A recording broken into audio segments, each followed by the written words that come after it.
1, 2, 3, let's go. Wednesday afternoon. Oh, really speculating on, but as far as the Premier League is concerned, I think it's more likely in Manchester City's favour now, because they have got a game in hand, and that game in hand is against who? Crystal Palace. So we'll give them a jolly good going over, I expect, or not. But that's a game in hand, and then they've got to play Arsenal. If they get the game in hand, they'd be 3 points behind, I believe, Manchester City behind Arsenal. They then got to play each other. So if Manchester City win that, it will become a matter of goal difference. And I can't remember the difference, but I don't think their respective goal differences are too wide. So if Manchester City beat Arsenal when they play, that could put them in the better position. So it's conceivable, and I hope it doesn't happen that they win nothing. But the question would then be, which some people have already voiced, would Arteta's job be at risk if they fail on everything this season again? Then would he be up for the chop? To answer my own question first, I don't think so. I think if he was really gutted, which he would be if he wins nothing, he might decide to accept an offer from somewhere else because he feels, what more can I do? But I know we're venturing into hypothetical situations, and on balance, I think they will win one of those cups. I do think that. I hope so, because I have nothing in my mind against this guy. I like him. I like Arteta. You know, the only thing is he's not consistent. That's the only thing that I don't understand about him. But anyway, right. So now here's a riddle. What would be? Sorry, can I just come back on your comment there? Just tell me why do you think Arteta's not consistent? What do you mean by that?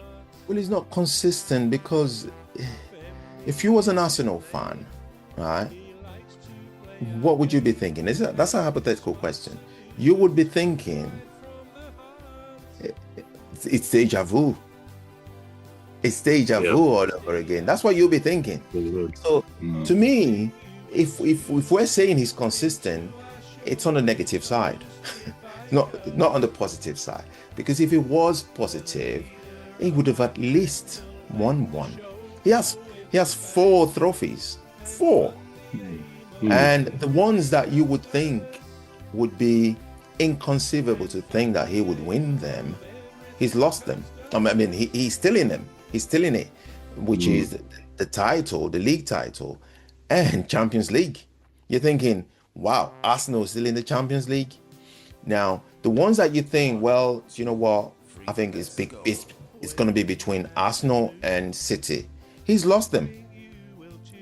So that's where I'm coming from with the inconsistency. Yeah, I see what you mean. Yeah. Now, this was a bit of a riddle. What would you think would be the biggest news? Arsenal not winning the title or Tottenham being relegated? What would be the biggest news? Arsenal not winning the title or Tottenham being relegated? I think clearly it would be Tottenham being relegated. They haven't been relegated.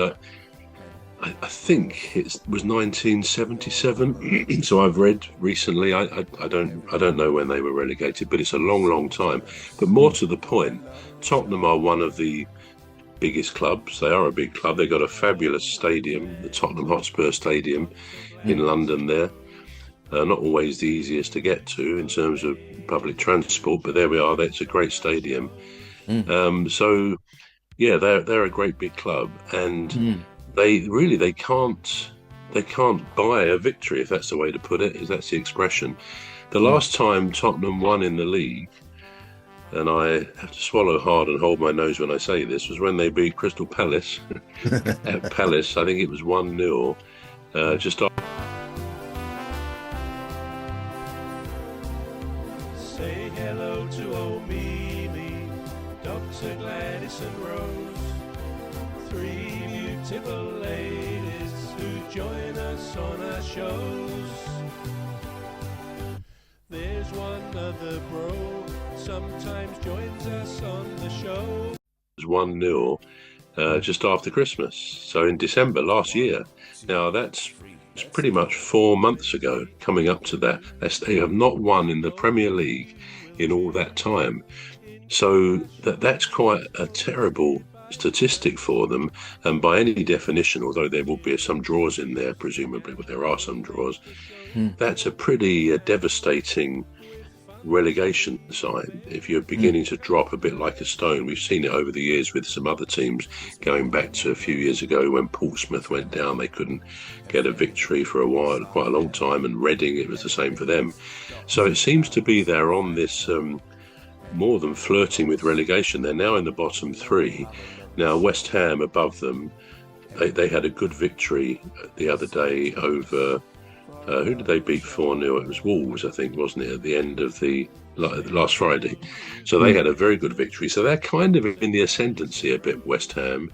Leeds, of course, don't like to say this, Cuz, but they beat your team on Monday, didn't they?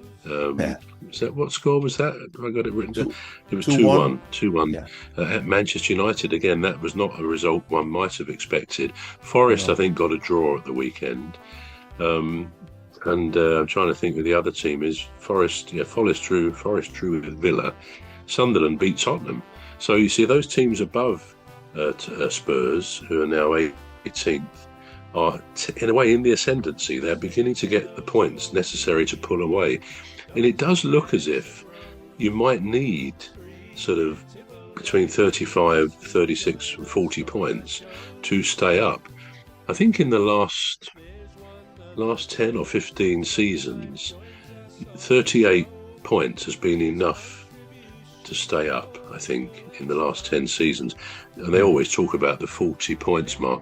But the way Tottenham are going, I mean, they've now lost Romero, their captain, with I think a serious knee injury. Yeah. They're just not doing it. And I think a lot of pundits on the TV and a lot of the betting, if you like, is saying Tottenham are going to be becoming favourites to go down with Wolves and Burnley. And even the supercomputer prediction tables show them going down. So, yeah, I don't think there's any doubt in answer to your question that, yeah, if Arsenal don't win the league, I mean, I think the point being there, okay, we know Tottenham are in the relegation zone, but Arsenal, we know, could win the Premier League. They may not. It's going to be touch and go, 50-50 with Manchester City. So if they don't do it, it's going to be no great surprise. With Tottenham, I think although many people are saying they probably will go down, I still think there will be a huge element of surprise amongst fans, not just Tottenham fans, and football people, pundits and other managers.